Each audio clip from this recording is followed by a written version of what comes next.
नमस्कार दोस्तों, स्वागत है आप सभी का आपके अपने चैनल ईडीयू मंत्रा पर। दोस्तों आज की इस क्लास में हम BA BSc BCom third semester को करिकुलर के टॉप 50 एमसीक्यू प्रश्न को लेकर आए हैं, जो कि आपके एग्जाम के लिए बहुत ज़्यादा इम्पॉर्टेंट है।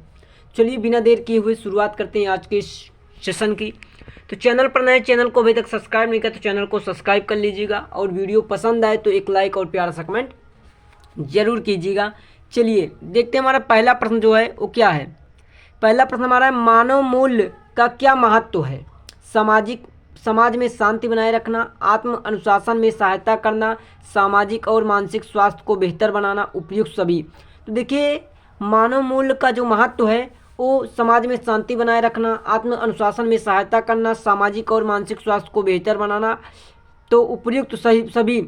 कहने का मतलब पहला, दूसरा, तीसरा ये तीनों ऑप्शन सही हैं, तो जिसका करेक्ट आंसर जो हो जाएगा वो डी ऑप्शन होगा, उपयुक्त सभी। ठीक, चलिए अगला प्रश्न देखते हैं। अगला प्रश्न हमारा है, संवेदना का क्या अर्थ है? अगला प्रश्न हमारा, संवेदना का क्या अर्थ है?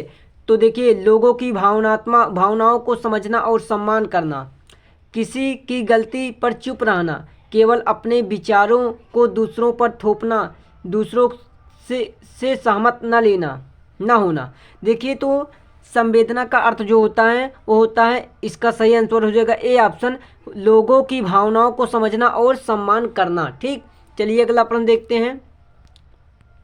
अगला प्रश्न हमारा क्या है? अगला प्रश्न हमारा है, किसे मानवता का सबसे बड़ा मूल्य माना जाता है? प्रेम को, सहयोग को, सत्य को, अहिंसा को। तो देखिए मानवता का मूल्य, सबसे बड़ा मूल्य जो माना जाता है वो प्रेम को मानवता का सबसे बड़ा मूल्य माना जाता है, तो इसका करेक्ट आंसर प्रेम होगा। चलिए अगला प्रश्न। अगला प्रश्न हमारा है, मानव अधिकारों का उल्लंघन कब होता है? कब मानव अधिकारों का उल्लंघन होता है? जब किसी आत्मसम्मान को ठोस पहुंचाई जाती है, जब किसी को काम के करने का अवसर ना मिले, जब किसी को शिक्षा से वंचित किया जाता है, उपयुक्त सभी। देखिए जब किसी को आत्मसम्मान नहीं मिलता है, जब किसी को काम करने का अवसर नहीं मिलता है, और जब किसी को शिक्षा से वंचित किया जाता है, तो उसके मानव अधिकारों का उल्लंघन होता है। जो उसके मानव का अधिकार होता है इनका उल्लंघन होता है, तो इसका सही आंसर हो जाएगा उपयुक्त सभी, डी ऑप्शन। ये तीनों स्थितियां होती हैं जब मानव अधिकारों का उल्लंघन होता है। तो ठीक, अगला प्रश्न देखते हैं। अगला प्रश्न है, कौन सा निम्नलिखित मूल्य मनुष्य को अपनी जिम्मेदारी को निभाने में मदद करता है? पहला ऑप्शन है हमारा ईमानदारी, सहगुणता, संवेदनशीलता या उपयुक्त सभी। देखिए कौन सा निम्नलिखित मूल्य जो अपने मानव को जिम्मेदारी निभाने में मदद करता है? देखिए ईमानदारी, सहगुणता, संवेदनशीलता, ये तीनों जो होते हैं किसी मनुष्य को उसकी जिम्मेदारी को निभाने में मदद करते हैं, तो इसका सही आंसर हो जाएगा डी ऑप्शन, उपयुक्त सभी। ये तीनों ऑप्शन सही होंगे। चलिए अगला प्रश्न। अगला प्रश्न हमारा है कि जो व्यक्ति समानता में विश्वास करता है, जो व्यक्ति समानता में विश्वास करता है वह कौन सा मूल सिद्धांत स्वीकार करता है? जातिवाद, रंगभेद, धर्मनिरपेक्षता या फिर उपयुक्त सभी। देखिए जो व्यक्ति समानता में विश्वास करता है वह जातिवाद, रंगभेद, आत्मनिरपेक्षता, ये तीनों सिद्धांतों को स्वीकार करता है, इसलिए इसका सही जो जवाब जो हो जाएगा वो क्या होगा? धर्मनिरपेक्षता। धर्मनिरपेक्षता, क्योंकि वह किसी धर्म के साथ नहीं होता, वो सभी धर्म को समान मानता है। ठीक, चलिए अगला प्रश्न क्या है? अगला प्रश्न देखते हैं।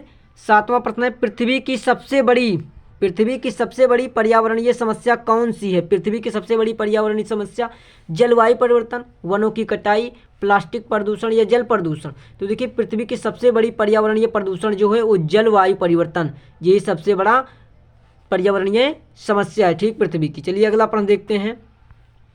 अगला प्रश्न क्या है? अगला प्रश्न हमारा, स्थिरता का क्या मतलब है? स्थिरता का क्या मतलब है? प्राकृतिक संसाधनों का अधिकतम उपयोग या फिर प्रदूषण को बढ़ावा देना, प्राकृतिक संसाधनों को विवेकपूर्ण और जिम्मेदारी तक से उपयोग करना, केवल औद्योगिक विकास। देखिए स्थिरता का मतलब होता है प्राकृतिक संसाधनों को विवेकपूर्ण और जिम्मेदारी तरीकों से उपयोग करना। ठीक, हमारा अगला क्वेश्चन क्या है? कह रहा ओजोन परत का क्या कार्य है? ओजोन परत जो होती है उसका कार्य क्या होता है? सूर्य, देखिए ओजोन परत का कार्य सूर्य को प्रकाश के हानिकारक विकिरण से बचाना या जलवायु परिवर्तन को बढ़ावा देना, बर्फ को पिघलने से रोकना, पेड़ पौधों को विकास में मदद करना। देखिए जो ओजोन परत होती है उसका जो मुख्य कार्य होता है पृथ्वी को सूर्य की हानिकारक की विकिरण से बचाना। जो सूर्य की रोशनी पड़ती है वो डायरेक्ट पृथ्वी पर नहीं पड़ती है, ओजोन परत से टकराने के बाद वो आती है पृथ्वी पर। तो ओजोन का यही कार्य होता है कि सूर्य की हानिकारक विकिरणों को पृथ्वी से बचाना होता है, ठीक, पृथ्वी को विकिरण से बचाना होता है। चलिए अगला प्रश्न है कि जलवायु परिवर्तन के मुख्य कारणों में से कौन से कारक शामिल नहीं हैं? मानवीय गतिविधियां, प्राकृतिक कारक, प्राकृतिक आपदाएं, केवल वृक्षरोपण। देखिए जलवायु परिवर्तन के मुख्य कारणों में से कौन कारण शामिल नहीं, तो देखिए केवल वृक्षरोपण जो है ये कारण में शामिल नहीं है, ठीक। अगला प्रश्न देखते हैं। अगला प्रश्न क्या है, कह रहा है ग्रीन हाउस गैसों का उदाहरण है। ग्रीन हाउस गैसें का उदाहरण है, जो ग्रीन हाउस गैसें होती हैं वो कौन सी गैसें हैं? नाइट्रोजन, कार्बन डाइऑक्साइड, ऑक्सीजन या आर्गन। देखिए green house gas, carbon dioxide जो होती है ग्रीन हाउस गैस होती है, ठीक, ग्रीन हाउस गैस। तो इसका सही ऑप्शन भी हो जाएगा कार्बन डाइऑक्साइड। अगला प्रश्न क्या है, जल संरक्षण के लिए कौन सा तरीका सबसे प्रभावी है? जल संरक्षण के लिए कौन सा तरीका सबसे प्रभावी है? वर्षा जल संचयन, अधिक पानी का उपयोग, जलाशयों की कमी करना, सभी उपरोक्त। तो देखिए जल संरक्षण के लिए सबसे प्रभावी तरीका जो होता है वो होता है वर्षा जल का संचयन करना। क्या होता है? वर्षा जल का संचयन करना ही जल संरक्षण के लिए सबसे प्रभावी तरीका होता है। चलिए अगला प्रश्न हमारा है कि कह रहा है जैव विविधता का संरक्षण क्यों महत्वपूर्ण है? जैव विविधता का संरक्षण क्यों महत्वपूर्ण है? या भोजन का स्रोत है, या पर्यावरण संतुलन बनाए रखता है, या आर्थिक समृद्धि में योगदान करता है, या फिर उपयुक्त सभी। तो देखिए जैव संरक्षण जो महत्वपूर्ण है वह भोजन का स्रोत है, वह पर्यावरण संतुलन बनाए भी रखता है, आर्थिक समृद्धि में योगदान भी करता है। ये तीनों नियम फॉलो करता है, ये तीनों चीज़ों का संरक्षण करता है, इसलिए इसका सही ऑप्शन जो होगा डी ऑप्शन, उपयुक्त सभी। अगला प्रश्न है पर्यावरणीय प्रदूषण का मुख्य कारण क्या है? पर्यावरणीय प्रदूषण जो होता है उसका मुख्य कारण क्या है? वनों की कटाई, औद्योगिक कचरा, बढ़ता हुआ शहरीकरण, उपयुक्त सभी। देखिए पर्यावरणीय प्रदूषण जो हो रहा है उसका मुख्य कारण जो है वो वनों की कटाई भी है, औद्योगिक कचरा भी, और बढ़ता हुआ शहरीकरण भी है। तो इसलिए इसका तीनों ऑप्शन सही है, तो इसका करेक्ट ऑप्शन डी हो जाएगा, डी, उपयुक्त सभी। अगला क्वेश्चन है हमारा, कह रहा है सस्टेनेबल डेवलपमेंट का मुख्य उद्देश्य क्या है? मुख्य उद्देश्य केवल आर्थिक विकास, प्राकृतिक संसाधनों का संक्षिप्त उपयोग, या समाज की सभी वर्गों का विकास में शामिल करना, या फिर उपयुक्त सभी। तो इसका सही आंसर क्या होगा? इसका सही आंसर हो जाएगा डी नंबर, उपयुक्त सभी। अगला क्वेश्चन है, कह रहा विश्व पर्यावरण दिवस कब मनाया जाता है? विश्व पर्यावरण दिवस कब मनाता है? 1 जनवरी, 5 जून, 15 अगस्त, 14 नवंबर। देखिए विश्व पर्यावरण दिवस जो मनाया जाता है वो 5 जून को मनाया जाता है। क्या? 5 जून को, 5 जून इसका सही आंसर होगा। चलिए अगला प्रश्न देखते हैं। अगला प्रश्न हमारा है मानव जीवन के लिए सबसे महत्वपूर्ण प्राकृतिक संसाधन कौन सा है? जल, भूमि, वायु, या फिर उपयुक्त सभी। तो देखिए मानव जीवन के लिए जल, भूमि, वायु ये तीनों क्या हैं? उपयुक्त हैं, ये तीनों जरूरी हैं। तो इसका सही आंसर जो हो जाएगा उपरोक्त सभी, डी ऑप्शन। अगला क्वेश्चन है मानवता की दृष्टि से किसे सबसे अधिक प्राथमिकता दी जाती है? मानवता की दृष्टि से किसे सर्वाधिक प्राथमिकता दी जाती है? अपने परिवार के सदस्य को, गरीब और असहाय व्यक्तियों की सहायता प्रदान करना, केवल अपने हितों को देखना, या फिर उपयुक्त सभी। तो देखिए इसका सही आंसर क्या हो जाएगा? इसका सही आंसर हो जाएगा बी ऑप्शन। क्या है? गरीब और असहाय व्यक्तियों को सहायता प्रदान करना, यही मानवता की दृष्टि से सबसे अधिक प्राथमिकता इसी को दी जाती है। अगला क्वेश्चन है हमारा, कह रहा हरित क्रांति से क्या लाभ हुआ? हरित क्रांति से क्या लाभ हुआ? हरित क्रांति किससे संबंधित है? कृषि उत्पादन में वृद्धि, या फिर औद्योगिक विकास, पर्यावरण क्षति, कृषि उत्पादकों की कीमतें बढ़ती हुई। तो देखिए हरित क्रांति से जो लाभ हुआ हमें कृषि उत्पादन में वृद्धि, कृषि उत्पादन से संबंधित है हरित क्रांति, ठीक। अगला क्वेश्चन है एसिड रेन का मुख्य कारण क्या? एसिड रेन का मुख्य कारण क्या है? वनों की कटाई, औद्योगिक प्रदूषण, जलवायु परिवर्तन, ओजोन परत का क्षय। तो देखिए एसिड रेन का जो मुख्य कारण है वो है औद्योगिक प्रदूषण, ठीक। अगला क्वेश्चन क्या है? अगला क्वेश्चन है हमारा एनर्जी सेविंग का एनर्जी सेविंग का सबसे अच्छा तरीका क्या है? एनर्जी सेव करने के लिए सबसे अच्छा तरीका क्या है? ऊर्जा का विवेकपूर्ण और प्रभावी उपयोग करना, ऊर्जा का अधिकतम उपयोग करना, ऊर्जा की नई स्रोतों से प्राप्त करना, या फिर उपयोग सभी। देखिए, एनर्जी सेविंग करने के लिए सबसे अच्छा तरीका जो है ऊर्जा का विवेकपूर्ण और प्रभावी उपयोग करना। ठीक, अगला क्वेश्चन है, समानता का क्या अर्थ है? समानता का क्या अर्थ है? सभी को समान अवसर देना, किसी को विशेष अधिकार देना, केवल शिक्षित व्यक्तियों को अवसर देना। देखिए, समानता का जो अर्थ है वो है कि सभी को समान अवसर देना ही समानता कहलाता है। ठीक, अगला क्वेश्चन है, आत्मसम्मान का प्रमुख पहलू क्या है? आत्मसम्मान का प्रमुख पहलू जो है दूसरों की मदद करना, या अपने विचारों और कार्यों पर विश्वास रखना, समाज से अलग रहना, किसी से डरना। देखिए, आत्मसम्मान का जो प्रमुख पहलू है अपने विचारों और कार्यों पर विश्वास रखना ही आत्मसम्मान का प्रमुख पहलू माना जाता है। ठीक, अगला क्वेश्चन है कि सदाचार का क्या मतलब है? सदाचार का क्या मतलब है? दूसरों से शोषण करना, सत्य बोलना और अच्छा काम करना, केवल अपने फायदे के लिए काम करना, किसी के सामने कमजोर पड़ जाना। देखिए, सदाचार का मतलब होता है सत्य बोलना और अच्छा काम करना। इसका बी ऑप्शन बिल्कुल करेक्ट होगा। चलिए, अगला क्वेश्चन है, कह रहा पर्यावरण की रक्षा के लिए किसे सबसे पहले लागू किया जाना चाहिए? पर्यावरण की रक्षा के लिए किसे सबसे पहले लागू किया जाना चाहिए? पर्यावरण शिक्षा को, औद्योगिक विकास को, सरकारी नियम, या हरित क्रांति।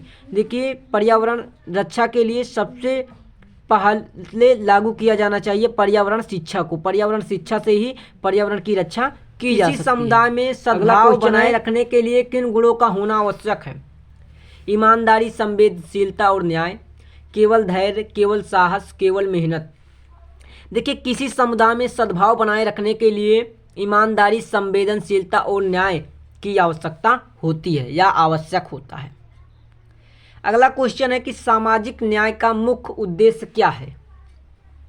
सभी लोगों के लिए समान अवसर प्रदान करना, कुछ व्यक्तियों के लिए विशेष अधिकार देना, केवल अमीरों को लाभ पहुंचाना, गरीबों को उत्पीड़ित करना।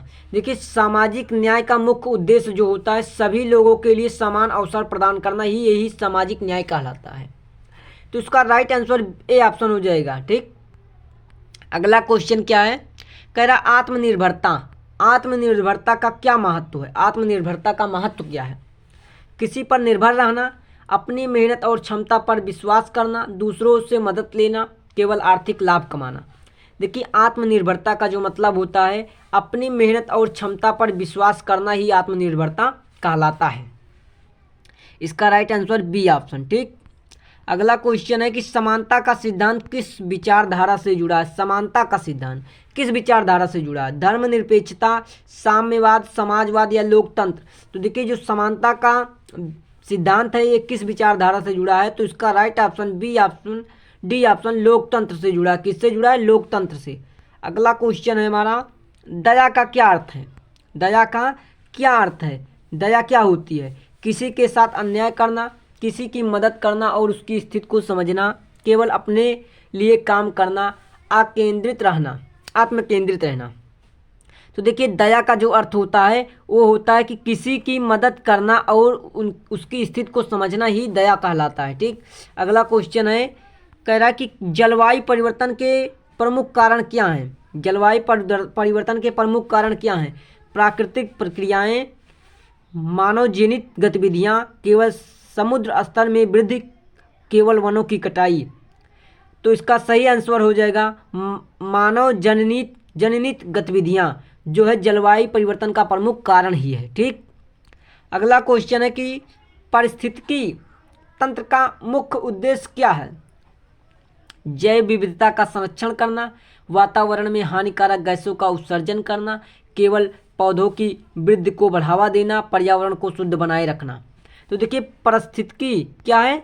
पारिस्थितिकी तंत्र का मुख्य उद्देश्य जो होता है जैव विविधता का संरक्षण करना, इसका मुख्य उद्देश्य होता है। ठीक, अगला क्वेश्चन है, जैविक विविधता का संरक्षण क्यों महत्वपूर्ण है?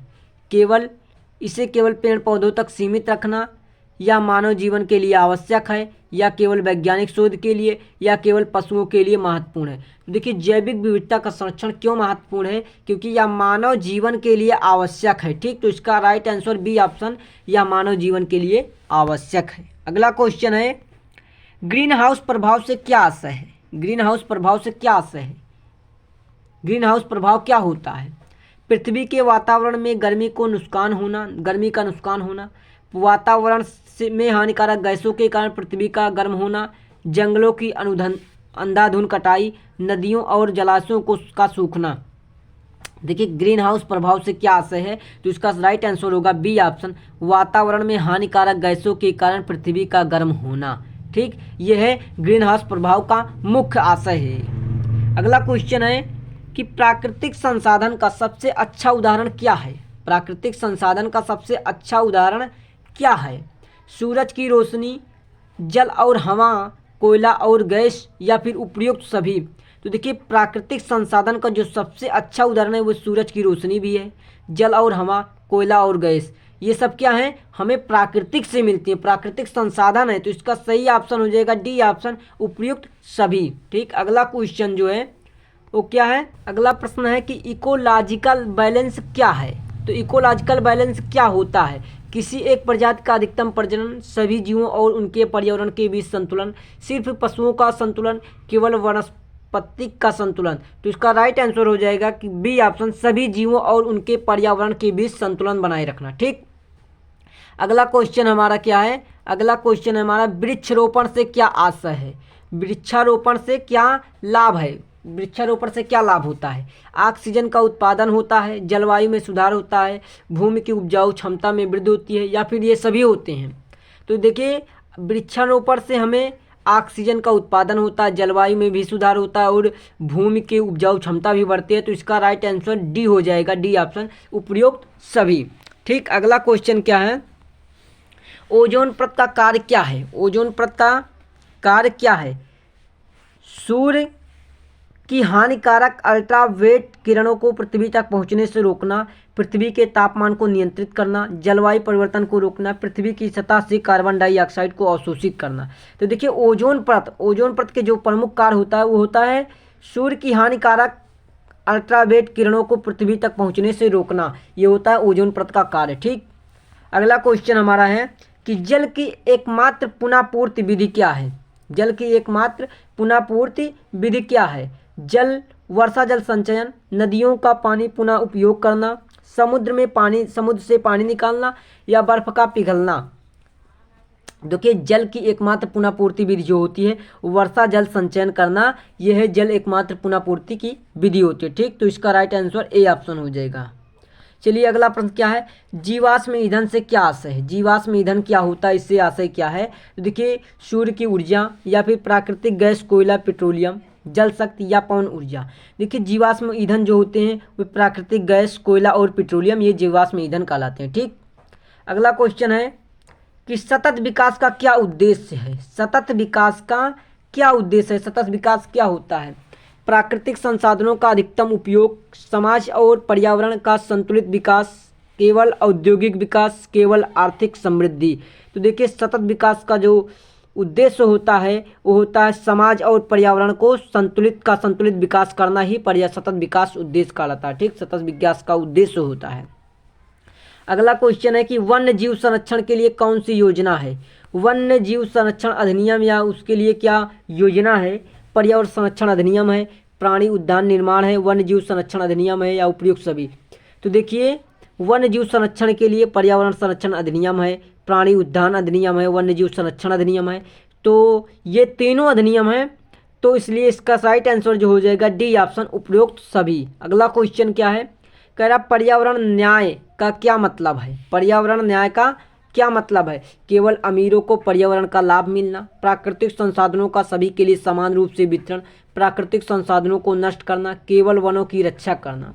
देखिए पर्यावरण न्याय का जो मतलब होता है वो होता है प्राकृतिक संसाधनों का सभी के लिए समान रूप से वितरण ही पर्यावरणीय न्याय का मतलब होता है।